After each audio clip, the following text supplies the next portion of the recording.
Radio Rahim with Frank Warren, rocking these streets of Riyadh. 25 years in the making, undisputed. You've made history here multiple times. This is probably the biggest of the lot. I know the cards didn't turn out the way you'd like, but how did you make the fight, and what do you think of Tyson's performance last night? Well, one of the judges see it the way I saw it. What do I think of his performance? It was a bit mixed, really. First round, I gave to Usyk. Next one may have been even. Then up to 7, I gave him to Tyson. I thought Tyson really boxed well.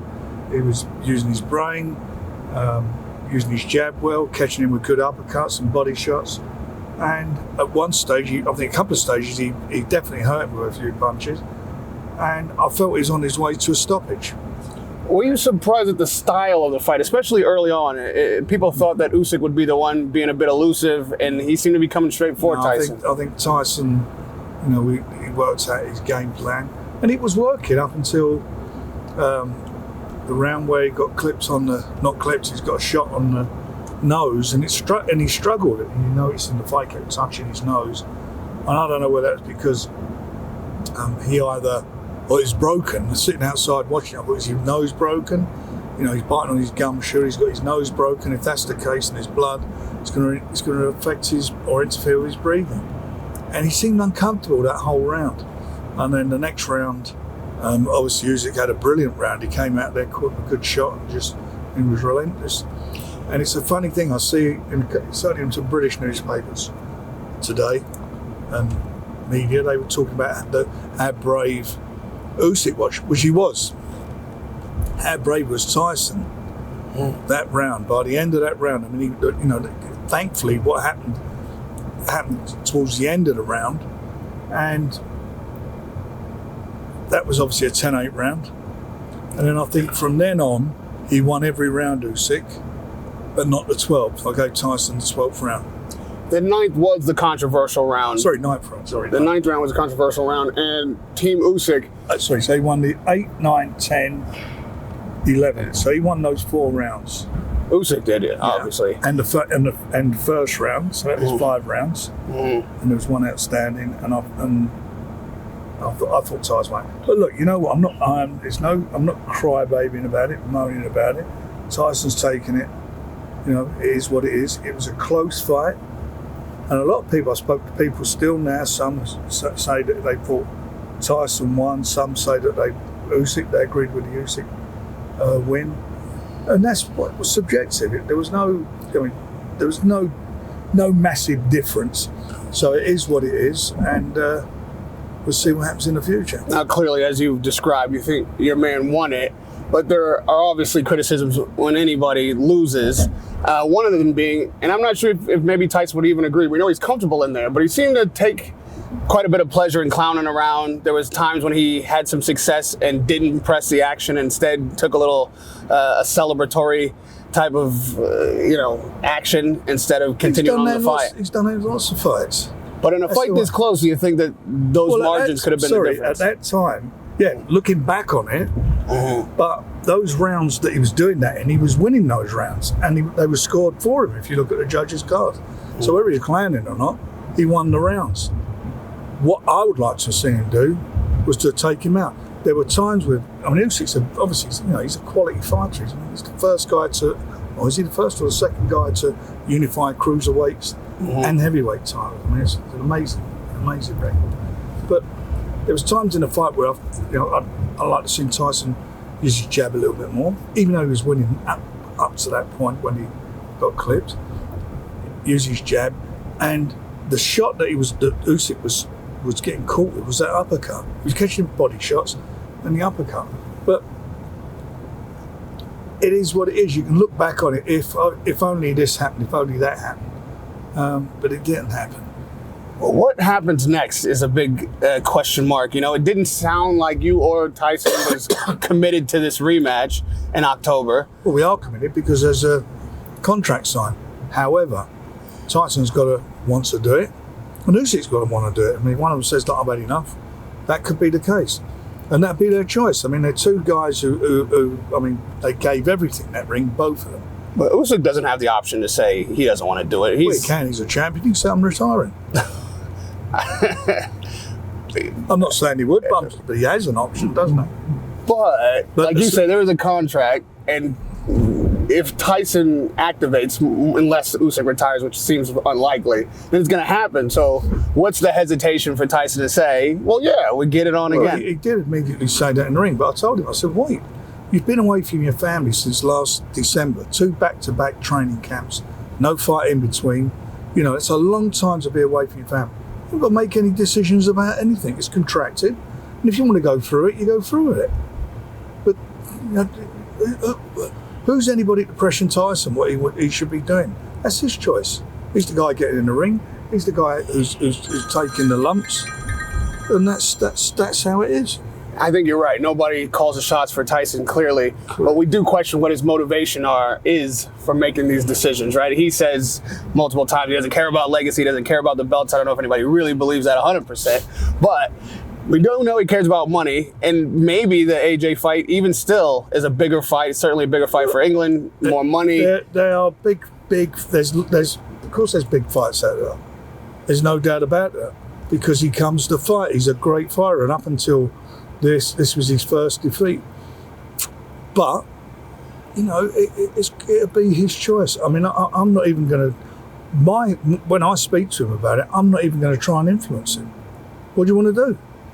All right, let me talk to you as a promoter. I know Tyson's your man. That's you're going to back whatever he says. But as a promoter, right, going into a rematch with Usyk and potentially losing 2 fights in a row maybe makes that AJ fight less attractive, less big. Who knows what AJ does if he wins the IBF? Yeah.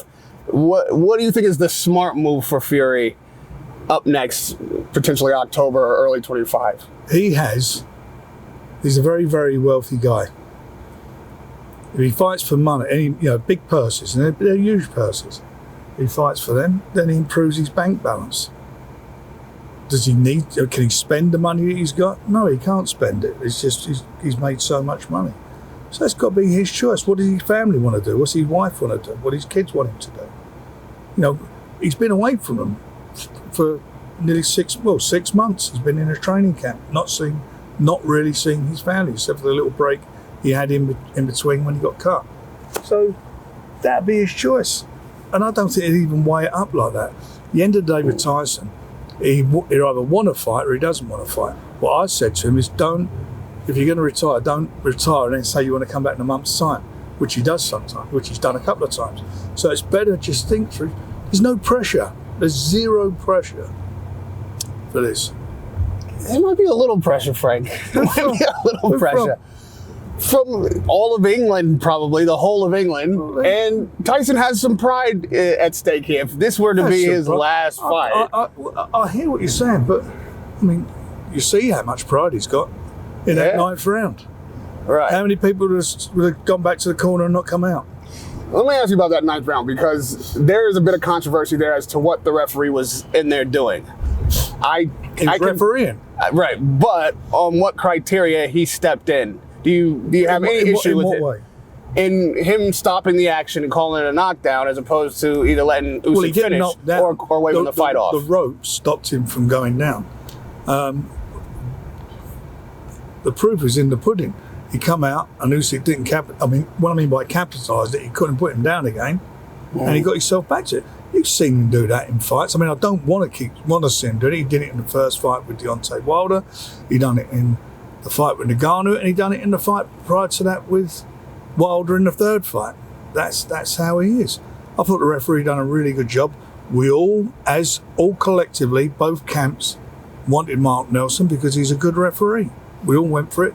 We had the opportunity, all of us, to say, right, we don't want this guy. Let's find somebody we accept. The governing bodies and us were absolutely happy with it. Where does Dubois and Hrgovic figure in all this? Because, we in the boxing game like to ball game things all the way out.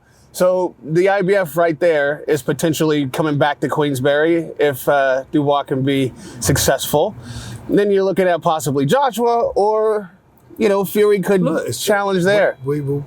I think that'll all pan out on the 1st of June when we're back here with a 5v5. That's one of the fights that you saw, Matt, which is a cracking fight.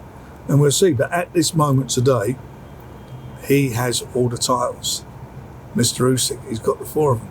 Yeah. But I mean, this is going to happen, right? Like, we're going to see the IBF be competed for. We will see what happens. We will see. Talk to me about how you see the matchup with Dubois and Hrgovic. I think Hrgovic is obviously mandatory for the IBF. He's a very, very good fighter. There's no doubt about it. But so is Dubois. And for me, this fight is going to be about hearts and minds. And it's going to be Dubois' heart and mind. And he proved in his last fight, he showed his heart and he showed his mindset to win that fight. And he did the same thing against Kevin Lorena when he got caught in the first round, went over and tore his ligaments in his legs and got up and eventually stopped him. So I hope that negates some of the nonsense that people thought he should, what happened with in the Usyk fight, which I didn't agree with. And I think talking about referees, there was a night where a referee made a complete bollocks of the low blow. But anyway, what do I think of it? He's a young man. He's hungry. They sparred together on a number of occasions when he was younger, and apparently it was really good competitive sparring. So that's going to be interesting. They do know each other, but this is for real in the ring on the first. And I think that Daniel, with the mindset he's got at the moment, will win. Do you reckon this is going to be a defining fight? Like you said, the last time out, he proved his heart and mettle. Yeah. He won a very difficult fight. Before that, they were questioning his heart and whether or not he had the kind of resilience that could be the makings of a world champion. Is this really the defining fight for him? If he can't beat Hrgovic in this situation, can he ever consider himself an elite fighter or certainly not a world champion? We will see. I mean, we will see. He's in with a good fighter. I mean, this is not like a game that's handing over a baton. This is a guy who's been a mandatory, who's got an extremely good amateur pedigree and record. Daniel never had any senior amateur bouts. He turned pro young. Sorry, he had a couple, I think, but hardly any experience as a senior.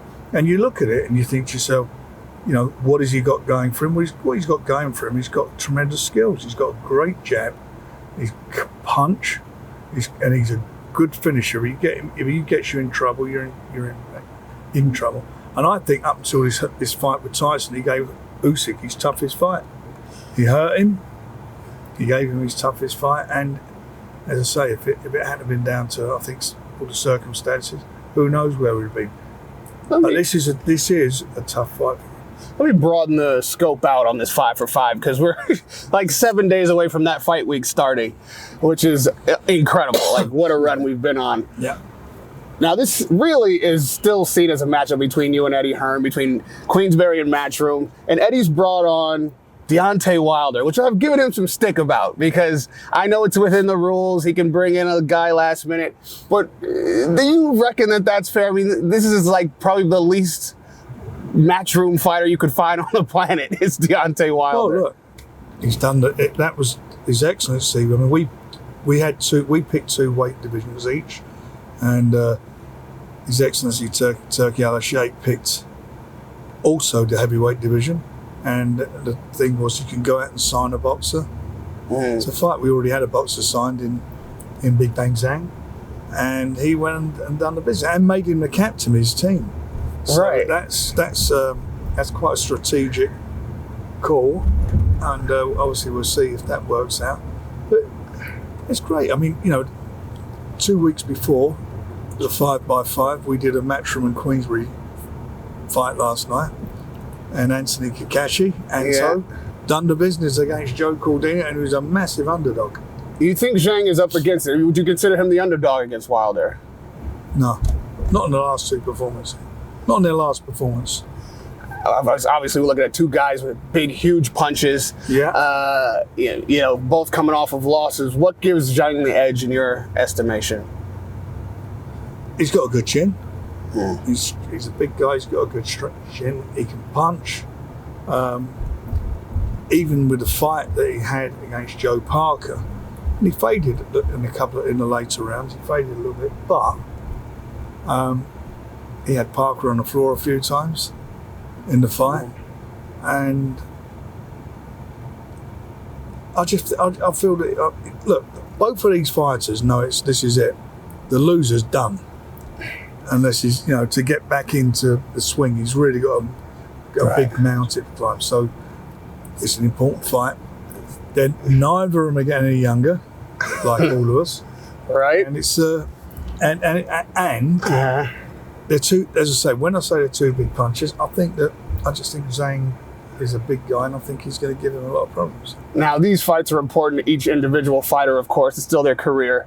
But I don't know that for any one fighter it means as much as it'll mean to you and Eddie as a team to win this thing. And I heard that there's a bet where, Andy and, these guys are going to, they're going to serve tea or something, which doesn't make any sense to me because none of us care about Andy or Joe. Or we want to see you and Eddie in this bet. Like, if Matchroom wins, shouldn't Eddie himself have to come serve the tea at Queensberry and vice versa? Well, I mean, let's be honest about it. Look, they're doing it in our time. We're paying for them. What do you mean? Well, if Frank Smith's over there in his French maid's uniform, Eddie's got to be paying his wages for the day, hasn't he? Yeah. So that's costing him.